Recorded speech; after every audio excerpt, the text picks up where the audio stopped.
Hello friends, complex analysis में हमने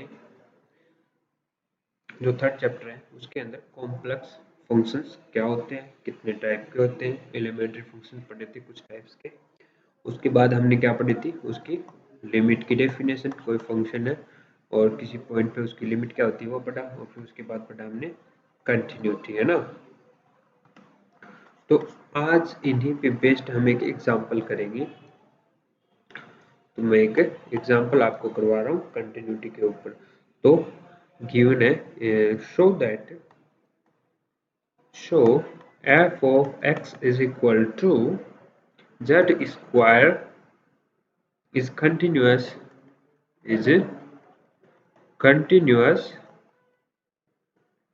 continuous at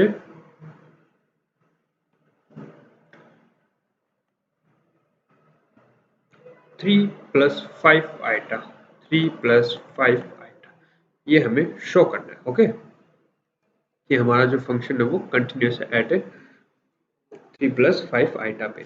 तो अब देखो हमारा उद्देश्य क्या होगा कि हमें इसकी लिमिट फाइंड करनी है at z tends to 3 plus 5 iota पे f ऑफ x की, और वो किसके इक्वल आनी चाहिए, f ऑफ 3 प्लस 5 आइटा के इक्वल आनी चाहिए। अगर ऐसा हो रहा है तो हम बोलेंगे कि हमारा फंक्शन कंटिन्यूस है एट 3 प्लस 5 आइटा पे। अब इसकी वैल्यू कितनी है, एफ 3 प्लस 5 आइटा की वैल्यू कितनी होगी, इसका स्क्वायर कर दो, यानी कि 3 प्लस 5 आइटा का स्क्वायर, इतनी है इसकी वैल्यू। तो इसको ब्रेक कर लो, तो इसको ब्रेक करोगे या ब्रेक रहने दो, इसको ऐसे ही रखो, ठीक है।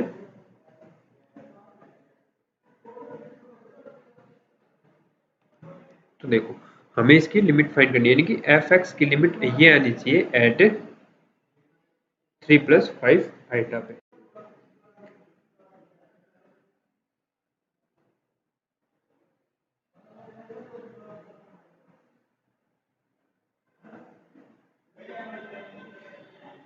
तो या फिर आप यहाँ से देख भी सकते हो, ऐसे कर लेंगे। इसकी लिमिट फाइंड करनी हो तो हम ऐसे भी करते हैं ना जनरली। देखो किसी फंक्शन है, limit x tends to a पे हमें फाइंड करनी है f ऑफ x की, तो हम इसको ऐसे भी लिख सकते हैं, limit h tends to 0 f of, कहाँ पे फाइंड करनी है, a पे, तो a प्लस h भी लिख सकते हैं। सेम बात है ना इनमें। तो सिमिलरली मैं ये वाला रिजल्ट यहाँ पे यूज करूंगा। तो हम फाइंड करेंगे लिमिट डेल z, हल्का सा विस्थापन है इस z में, टेंस टू 0 f ऑफ कौन सा पॉइंट है, 3 प्लस 5 आइटा और प्लस डेल z, ये वैल्यू फाइंड करूंगा, है ना। ये देखो h tends to 0, del z tends to 0, f x की जगह वैल्यू पुट कर दो, यहाँ पे हमने z की जगह जिस पे पॉइंट पे निकालना है वो वैल्यू फाइंड कर पुट कर दी, और प्लस उसमें हल्का सा विस्थापन, इसकी लिमिट फाइंड कर लो। तो इसमें ये वैल्यूज आप z स्क्वायर है ना, हमारा फंक्शन कैसे डिफाइन होता है, जो भी वैल्यू होगी उसका स्क्वायर कर देगा, तो यानी कि limit del z tends to 0 और 3 प्लस 5 आइटा और प्लस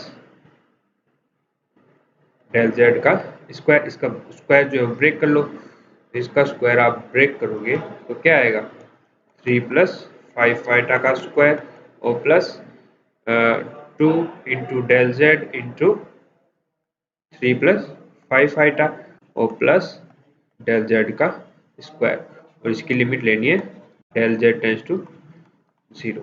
अब देखो इसमें तो डेल z है नहीं, ये रह जाएगा, इसमें डेल z है, 0 हो जाएगा और ये भी 0 हो जाएगा।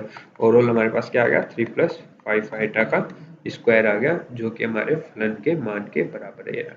इसको आप ब्रेक भी कर सकते हो, यानी कि होगा 3 तिया 9 और माइनस 3 दूनी सॉरी 5 तिया 15 दूनी 30 आइटा और minus sorry plus 25 iota square, ये कितना हो गया, माइनस माइनस 25 हो गए। -25, 9 में से -25 गया कितना आता है, 9 में से -25 गया 16 आ जाएगा, सॉरी हाँ, -16 -30 आइटा, ये हमारी क्या आ गई, लिमिट आ गई। ओके, तो ये था हमारा एक अच्छा सा एग्जांपल। नेक्स्ट हम दूसरे एग्जांपल पे मूव करते हैं। अभी हम एक दूसरा एग्जांपल लेते हैं कि दो कंटिन्यूस फंक्शन है, let f z and g z are two continuous function on z बराबर जेड नोट, यानी कि हमारे दो फंक्शन एफ और जी कंटिन्यूस है एट जेड बराबर जेड नोट पे। Then show that f plus g and f into g are also continuous at z बराबर z नोट, ये हमें शो करना है। ओके, तो इसको शो करने के लिए हम क्या करेंगे, पहली बात जो हमें गिवन है वो यूज करो। हमें क्या गिवन है, एफ एक्स और जी एक्स जो दोनों कंटिन्यूस गिवन है। एफ एक्स कंटिन्यूस है, इसका मतलब limit z tends to z naught f of z is equal to f of z naught के इक्वल आएगा। सिमिलरली हमें क्या गिवन है, जी जो फंक्शन है वो कंटिन्यूस गिवन है, इसका मतलब limit z tends to z naught g of z is equal to g of z naught, ये वैल्यू आएगी। अब हमें शो क्या करना है कि f x प्लस जी एक्स ये कंटिन्यूस होना चाहिए। ओके, तो इसके लिए हम अपसाइल डेल्टा डेफिनेशन यूज करेंगे। तो यहाँ से ये जो वैल्यू है इसको हम ये भी बोल सकते हैं ना, for every given epsilon, for given epsilon greater than 0 there exist a delta 1 greater than 0 such that, इसके लिए क्या बोलेंगे, F of Z minus F of Z naught is less than epsilon by 2 ले सकते हैं, epsilon by 2 whenever z minus Z naught is less than delta 1। Similarly G के लिए ये डेफिनेशन लिख सकते हैं, जी के लिए क्या होगा, for given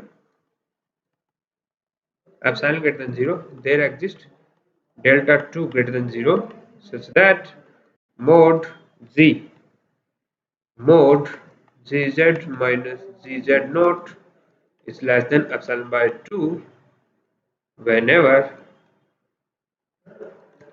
z minus z naught is less than delta 2।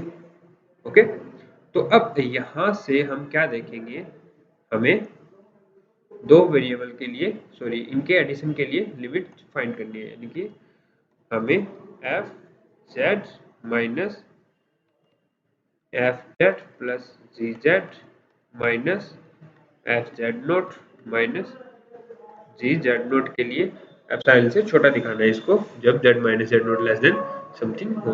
तो हम एक चूज करते हैं, let delta is equal to minimum of delta 1 और डेल्टा 2। अब एक बात ये ध्यान रखना कि अगर डेल्टा 1 से छोटा है तो ये जो प्रॉपर्टी है ये वाली, तो ये डेल्टा के लिए भी होल्ड होगी, z minus Z naught less than delta तब भी ये होल्ड होगी, और ये भी similarly z minus Z naught is less than delta, तो दोनों प्रॉपर्टी होल्ड होगी अगर छोटा है तो यहाँ से हम इसको ब्रेक कर लेंगे, कैसे, इस less than equal to mod F of Z minus F of Z naught और plus G of Z minus G of Z naught कर सकते हैं। ओके, अब ये लेस देन एप्सिलॉन बाय 2 था, this is less than epsilon by 2 और this is also less than epsilon by 2, epsilon by 2 epsilon whenever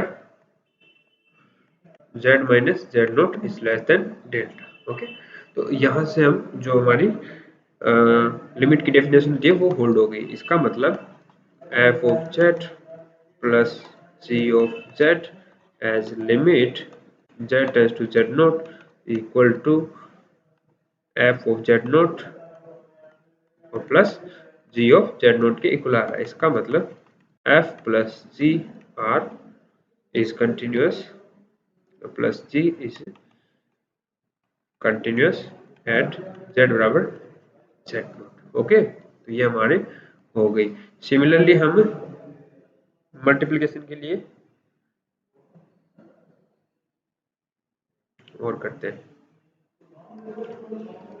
तो दूसरा multiplication के लिए तो दो बातें तो हमें ऑलरेडी पता है, ये दोनों तो ये यूज तो नहीं, इसको लिखने की जरूरत नहीं है। देखो ये वाली यूज कर चुके हैं और ये वाली, यही दोनों को हम इसमें मल्टीप्लिकेशन के लिए भी यूज करेंगे। तो इसमें थोड़ा सा सिस्टमेटिक करना है आपको। क्या हमें क्या देखना है, f x into g x की लिमिट क्या देखनी है, f of Z naught into g of Z naught के इक्वल आनी चाहिए इसकी लिमिट, है ना। तो आप क्या करोगे, इसमें एक छोटी सी ट्रिक है, आप एफ एक्स जी जेड नोट घटाओ और ऐड कर दो। क्या एफ एक्स जी एक्स तो लिख दो, इसमें से घटाओ क्या एफ ऑफ जेड और जी ऑफ जेड नोट, ठीक है, और यही ऐड कर दो, f of z g of Z naught कर सकते हैं, नो प्रॉब्लम, और minus F of Z naught g of Z naught. Okay, ये रहा। अब इसका आप मॉडुलस ले लो, तो ये ट्रायंगल इनइक्वालिटी से इसका मोड ब्रेक करेंगे तो यहाँ लेस देन इक्वल टू आता है। तो यहाँ से आ गया मोड, एक्स लिख दिया क्या मैंने, जेड है ये, Z Z sorry sorry, Z Z Z Z Z Z. Okay, तो यहाँ से एफ जेड कॉमन आ गया और अंदर क्या बचा, जी Z minus G Z note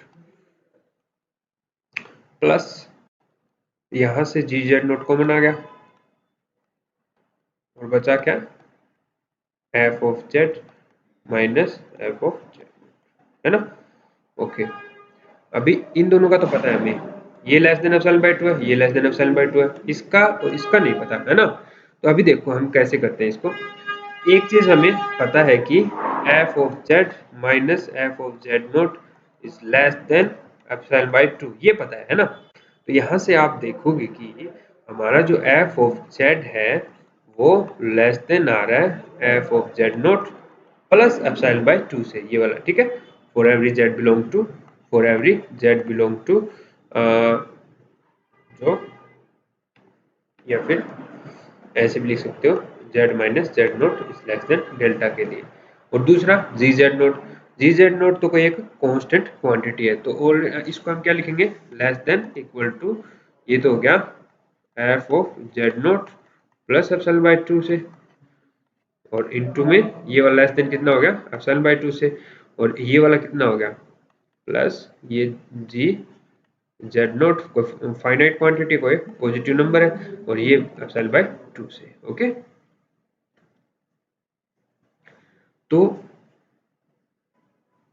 यहां से आपको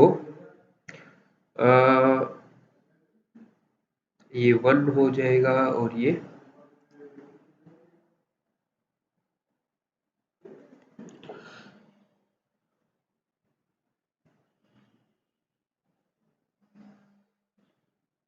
इसको आपको एप्सिलॉन बनाना था, ठीक है।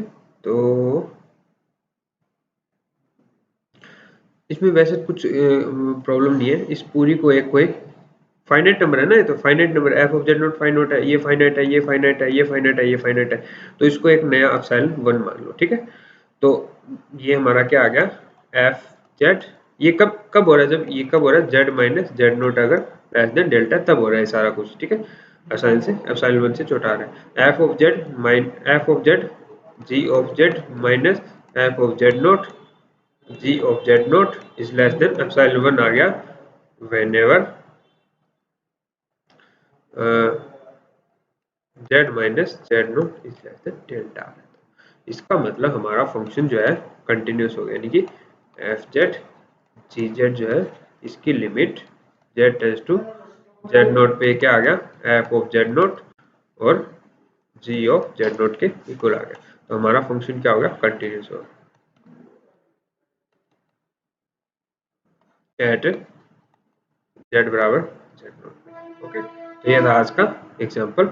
तो आज मैं इतना ही कराऊंगा, बाकी नेक्स्ट क्लास में हम स्टार्ट करेंगे।